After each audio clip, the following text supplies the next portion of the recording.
I never thought my best friend's mom would look at me that way, but the night she whispered, "One kiss, and you're mine," everything changed. I never planned for that evening to leave such an impression on me. It was supposed to be simple, just dropping by my best friend's house, catching up like we always did. But from the moment I stepped through that front door, something felt different, not about the place, but about the way I noticed her. The house smelled faintly of fresh coffee and the kind of floral perfume that lingers gently in the air, never demanding attention but impossible to ignore. Warm lamplight spilled across the living room, softening everything it touched. And then she appeared, my friend's mother. I'd known her for years, of course.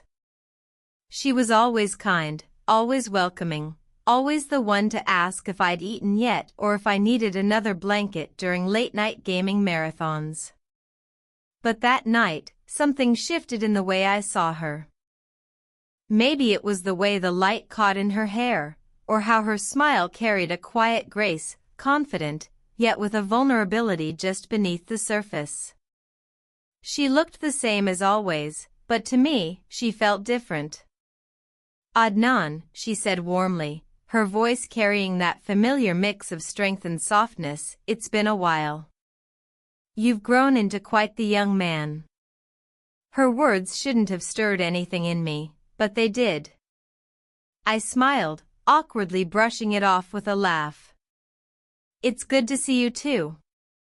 Thanks for having me over." She waved her hand lightly, almost dismissing the formality.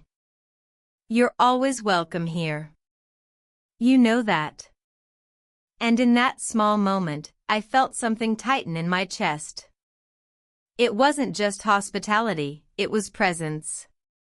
The kind of presence that fills a room without trying. As we moved into the living room, I noticed how her movements carried a subtle elegance, every gesture deliberate yet unforced. She adjusted the cushions on the couch, not for herself but for me, making sure I was comfortable. When she poured me a glass of water, her fingers brushed mine for the briefest second, a fleeting contact, but enough to leave me hyper-aware of her nearness. I sat there, trying to focus on casual conversation, but my mind betrayed me.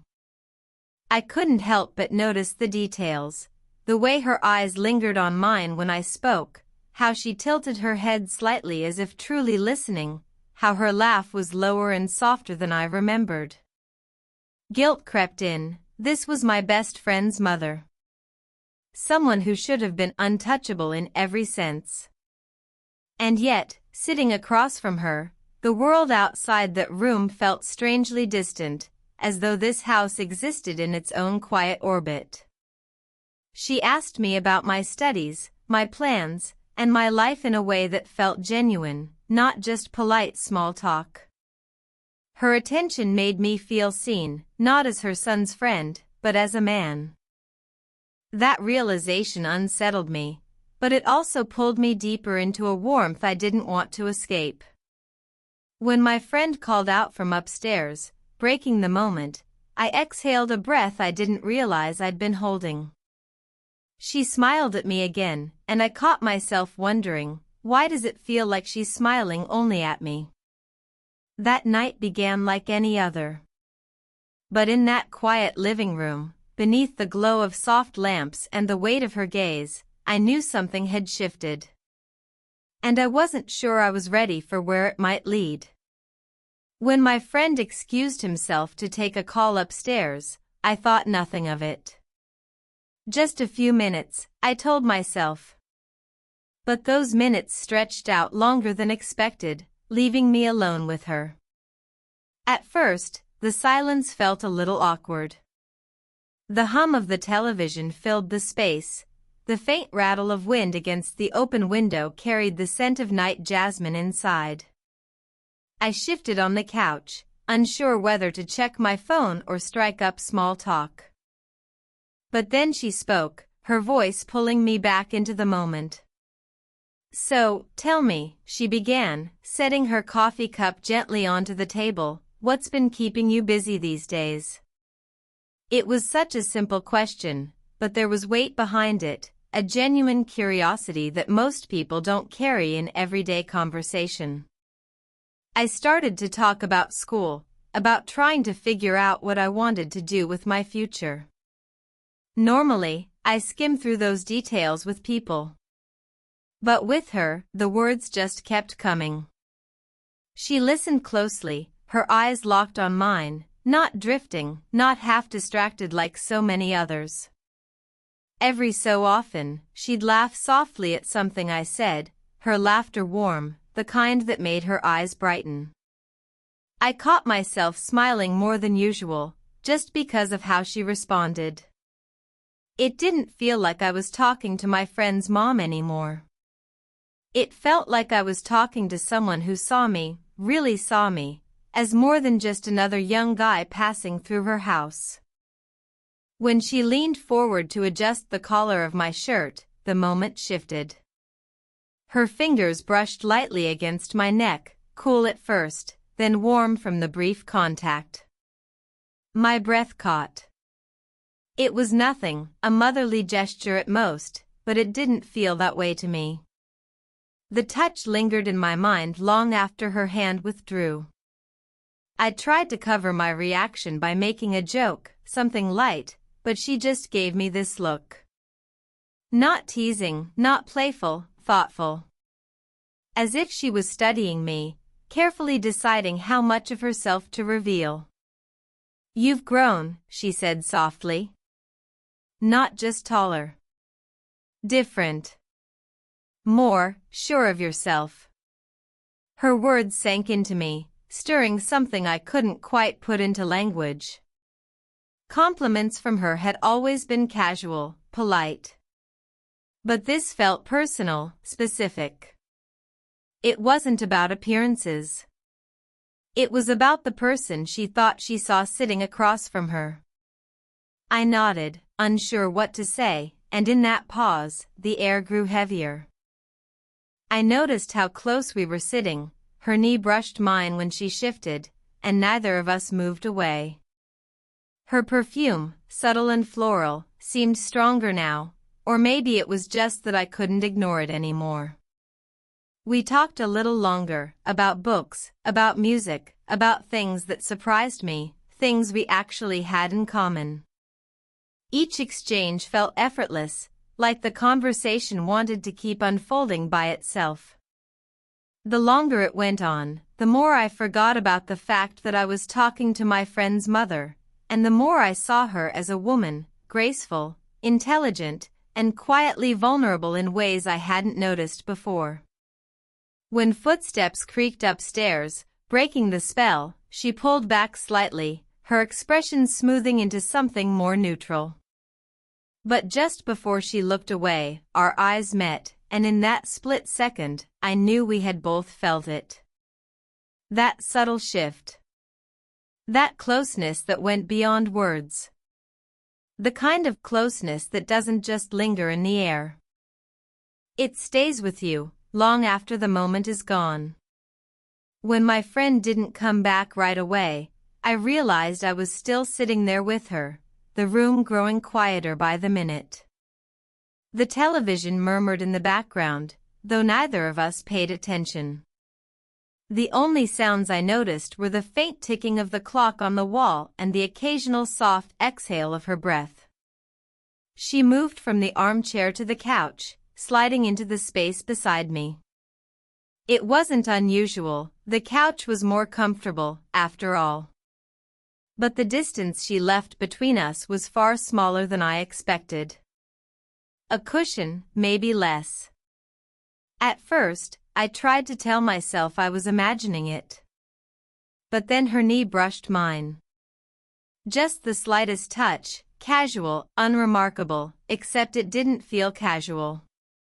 My skin buzzed with the contact, the kind of sensation that stays alive long after it should fade. I told myself I should shift, create space, but I didn't. And neither did she.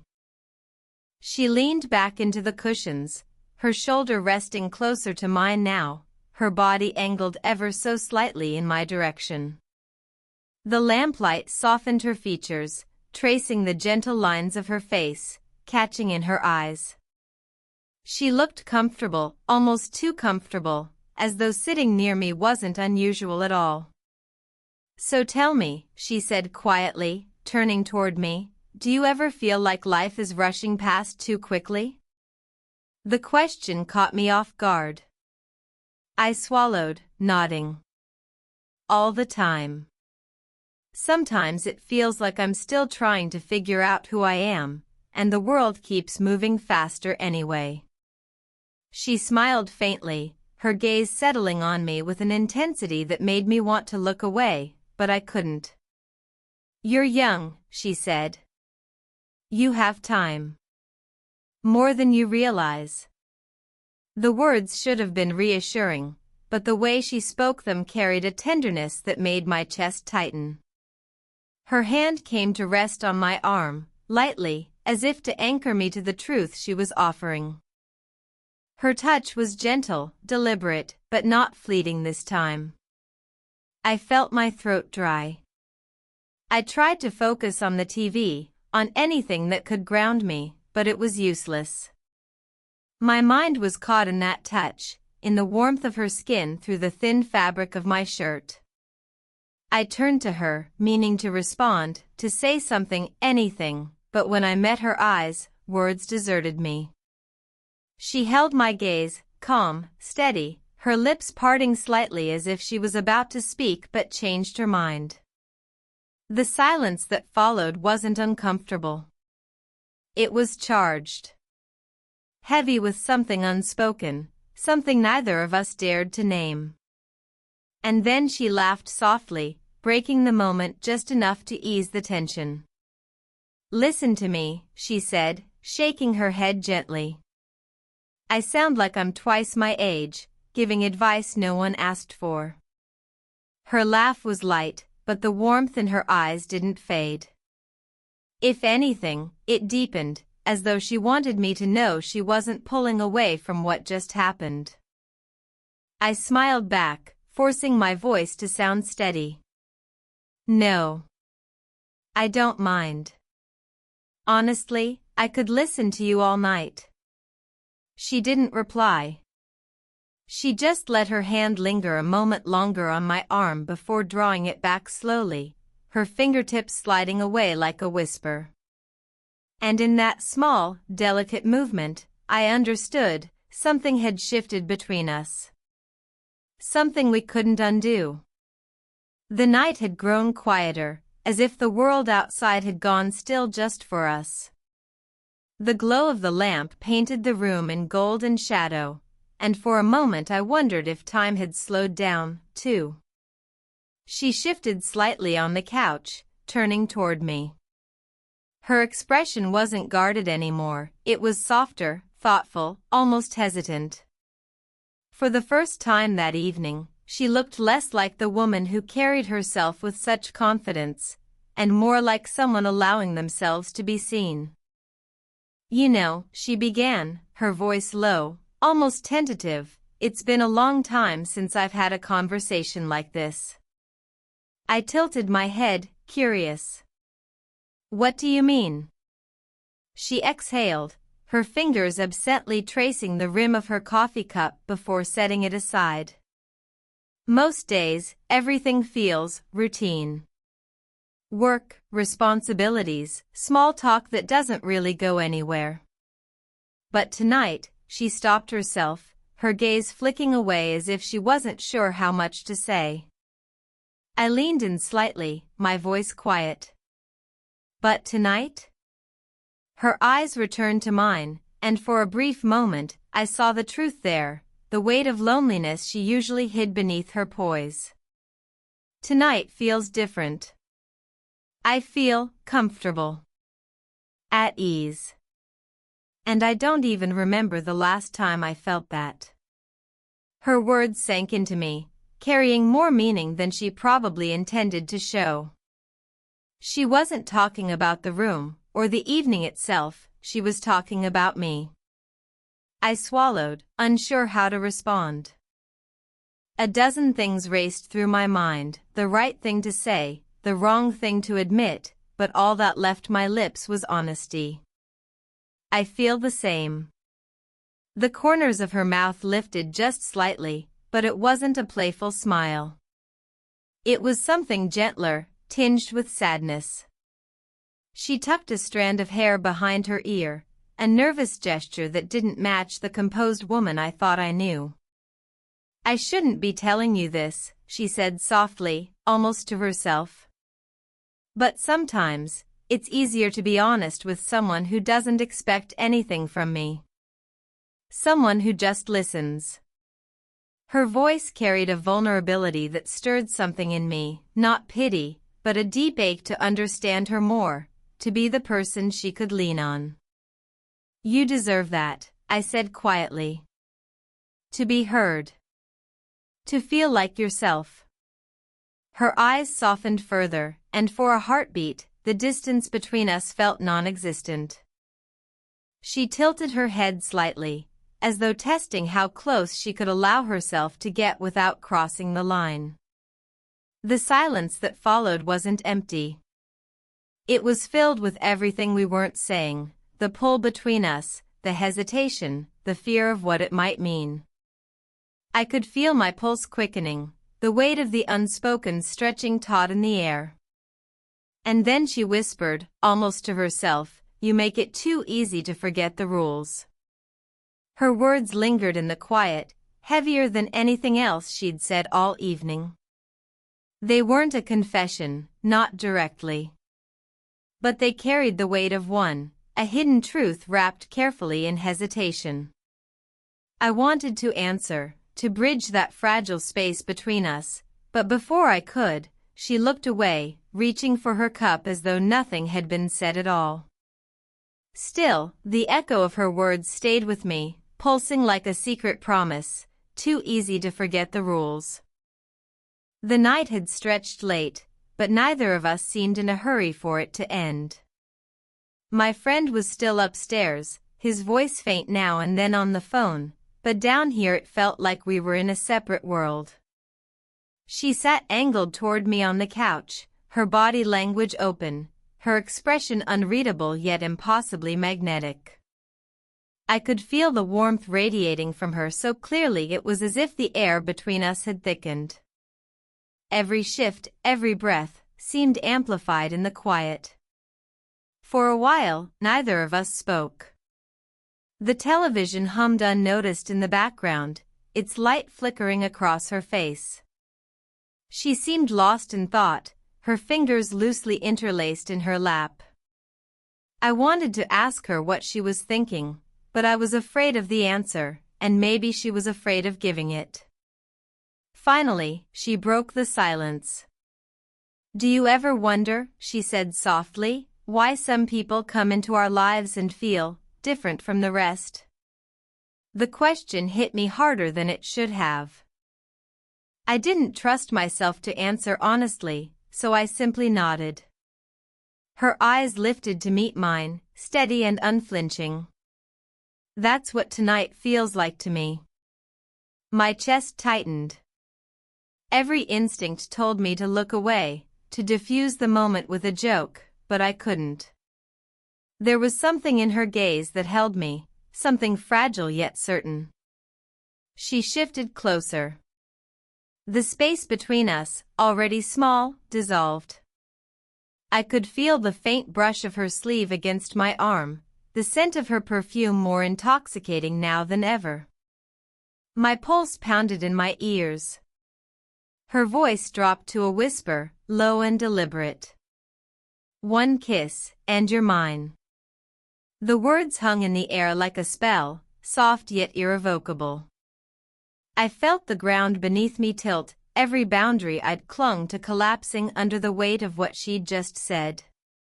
For a moment, I froze. My mind raced, the reality of who she was, the risk, the unspoken rules I was never supposed to cross. But my body betrayed me. I leaned in without meaning to, drawn by something beyond reason. Our faces hovered close, close enough that I could feel the warmth of her breath against my lips. Her eyes flickered downward, then back to mine, waiting. Testing me. I hesitated, trapped between fear and desire. My hands curled into fists against my knees, holding myself still. She didn't move, didn't push.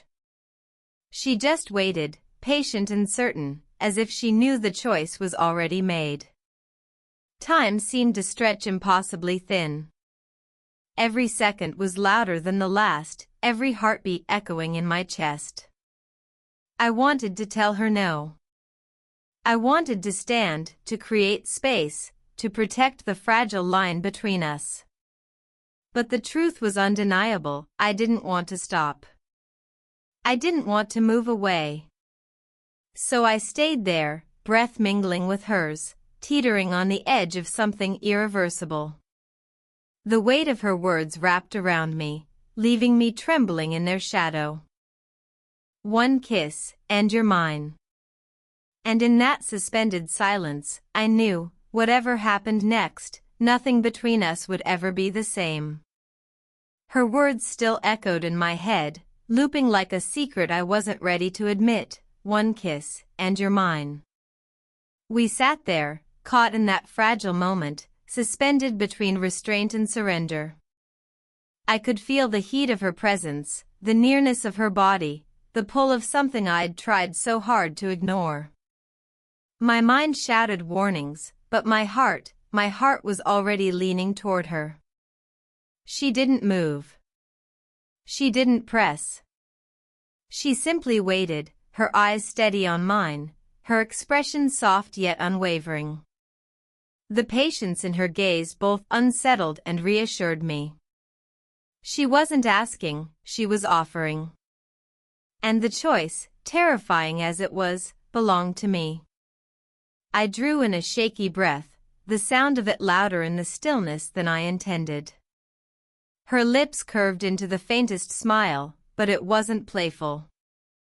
It was knowing. As if she could sense every war inside me, and she already understood how it would end. Slowly, almost against my will, I leaned closer.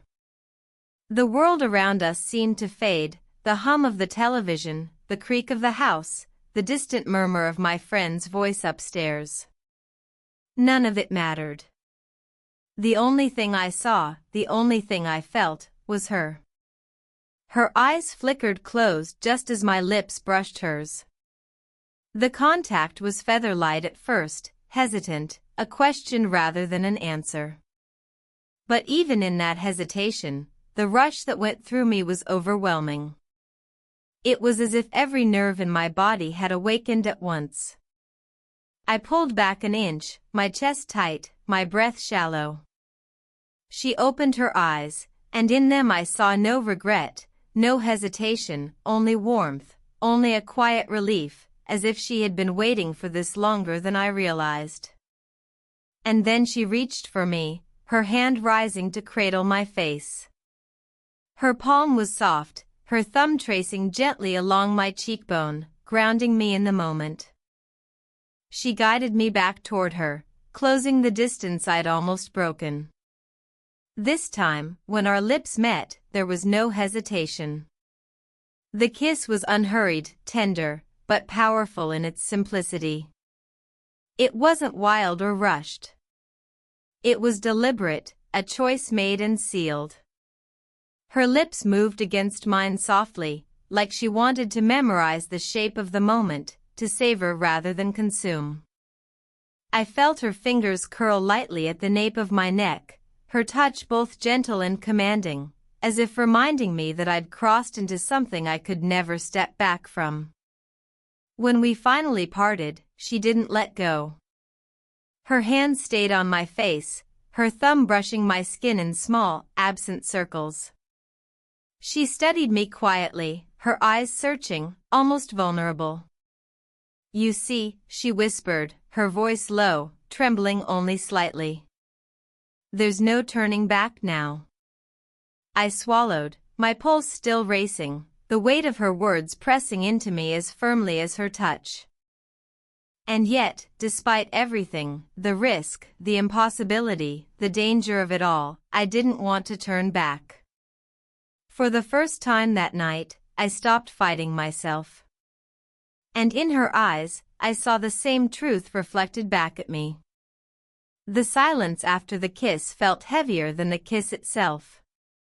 We sat there, our faces still close, breaths uneven, eyes locked in a space where words seemed both too much and not enough. My heart thudded in my chest, echoing louder than any sound in the room. Her hand lingered on my cheek, her thumb brushing absent circles against my skin. She didn't rush to pull away.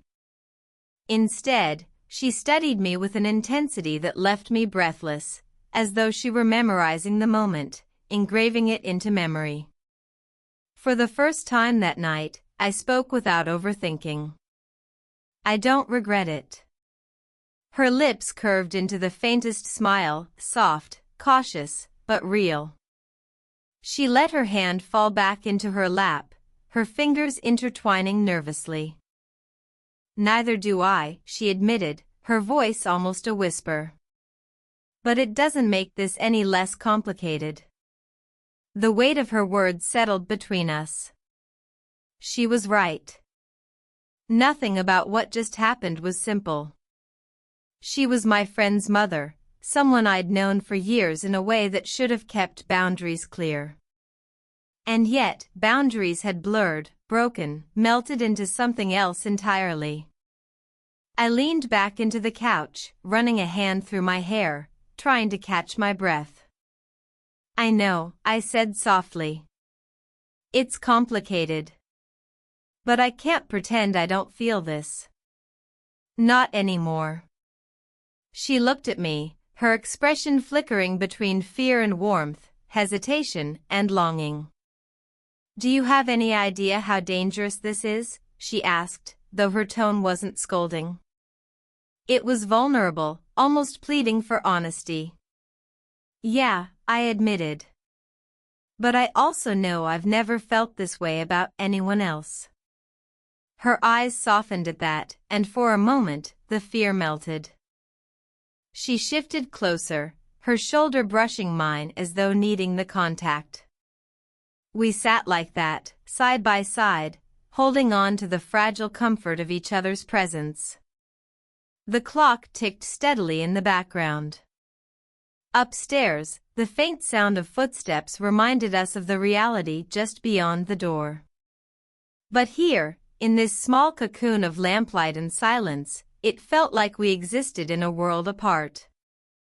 She reached for my hand then, not dramatically, not impulsively, but gently, as though testing whether I'd pull away. I didn't. My fingers closed around hers, and the simple act of holding her hand carried more weight than the kiss itself. It wasn't desire, not only. It was connection. Something deeper. We can't make promises, she said after a long pause. Not tonight. Not yet. But I don't want to pretend this didn't happen. I turned to her, squeezing her hand lightly. Neither do I. Whatever this is, I want to see where it goes. She exhaled slowly, leaning her head against my shoulder.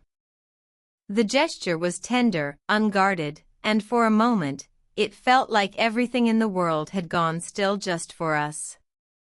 Dawn light crept faintly through the curtains, soft and pale, as though the universe itself was offering a new beginning. We didn't talk about the future in detail. We didn't define what we had or what we were becoming. But we didn't need to. We sat there, side by side, her head resting against me, my hand in hers. Together, not certain, but not afraid. And that was enough. For now.